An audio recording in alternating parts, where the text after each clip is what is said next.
Assalamualaikum warahmatullahi wabarakatuh. Kembali lagi bersama saya Paula Anggraini.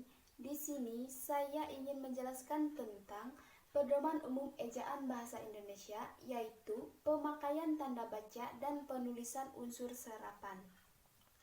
Pemakaian tanda baca ada 15 jenis, yaitu yang pertama, tanda titik.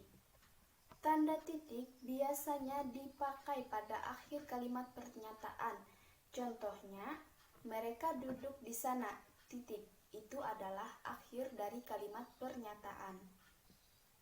Tanda titik dipakai di belakang angka atau huruf dalam suatu bagan, ikhtisar, atau daftar. Yang kedua, tanda koma.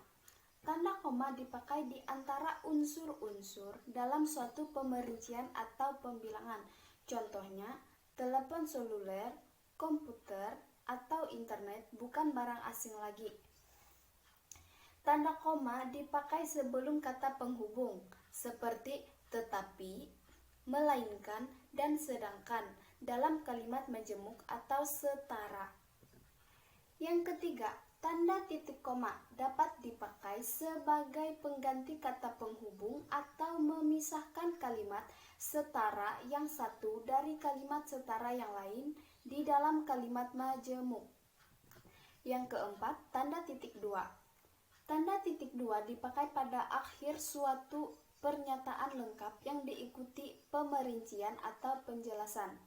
Tanda titik dua tidak dipakai jika perincian atau penjelasan itu merupakan pelengkap yang mengakhiri pernyataan. Yang kelima yaitu tanda hubung. Tanda hubung dipakai untuk menandai bagian kata yang terpenggal oleh pergantian baris. Yang keenam, tanda pisah. Tanda pisah dapat dipakai untuk membatasi penyisipan kata atau kalimat yang memberi penjelasan di luar bangun kalimat. Yang ketujuh, tanda tanya. Tanda tanya dipakai pada akhir kalimat tanya. Tanda tanya dipakai di dalam tanda kurung untuk menyatakan bagian kalimat yang disangsikan atau yang kurang dapat dibuktikan kebenarannya. Yang kedelapan yaitu tanda seru. Tanda seru dipakai untuk mengakhiri ungkapan atau pernyataan yang berupa seruan atau perintah yang menggambarkan kesungguhan, ketidakpercayaan, atau emosi yang kuat. Yang kesembilan, tanda elipsis. Tanda elipsis dipakai untuk menunjukkan bahwa dalam suatu kalimat atau kutipan ada bagian yang dihilangkan. Yang kesepuluh, tanda petik. Tanda petik dipakai untuk mengapit petikan langsung yang berasal dari pembicaraan, naskah, atau bahan tulisan yang lain. Yang ke-11, tanda petik tunggal. Tanda petik tunggal dipakai untuk mengapit petikan yang terdapat dalam petikan lain. Yang ke-12, tanda kurung.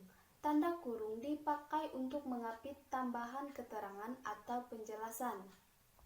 Yang ke-13, tanda kurung siku.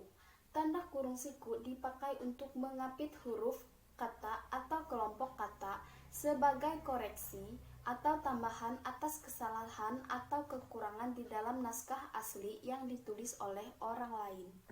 Yang ke-14, tanda garis miring. Tanda garis miring dipakai dalam nomor surat, nomor pada alamat, dan penandaan masa 1 tahun yang terbagi dalam 2 tahun takwim. Tanda garis miring juga dipakai sebagai pengganti kata dan, atau, serta, setiap. Yang terakhir atau yang ke-15, tanda penyingkat atau apostrof dipakai untuk menunjukkan penghilang bagian kata atau bagian angka tahun dalam konteks tertentu. Yang selanjutnya yaitu penulisan unsur serapan. Dalam perkembangannya, bahasa Indonesia menyerap unsur dari berbagai bahasa, baik dari bahasa daerah seperti bahasa Jawa, bahasa Sunda, dan Bali, maupun dari bahasa asing seperti bahasa Sanskerta, Arab, Portugis, Belanda, Cina, dan Inggris. Berdasarkan taraf integrasinya, Unsur serapan dalam bahasa Indonesia dapat dibagi menjadi dua kelompok besar. Pertama, unsur asing yang belum sepenuhnya terserap ke dalam bahasa Indonesia, seperti force majeure, de facto, de jure, dan lain-lain. Unsur-unsur itu dipakai dalam konteks bahasa Indonesia, tetapi cara pengucapan dan penulisannya masih mengikuti cara asing. Kedua, unsur asing yang penulisan dan pengucapannya disesuaikan dengan kaidah bahasa Indonesia. Dalam hal ini, penyerapan diusahakan agar ejaannya diubah seperlunya sehingga bentuk Indonesianya masih dapat dibandingkan dengan bentuk asalnya. Sekian penjelasan saya tentang pedoman umum ejaan bahasa Indonesia, yaitu pemakaian tanda baca dan penulisan unsur serapan. Kurang dan lebihnya saya mohon maaf. Wassalamualaikum warahmatullahi wabarakatuh.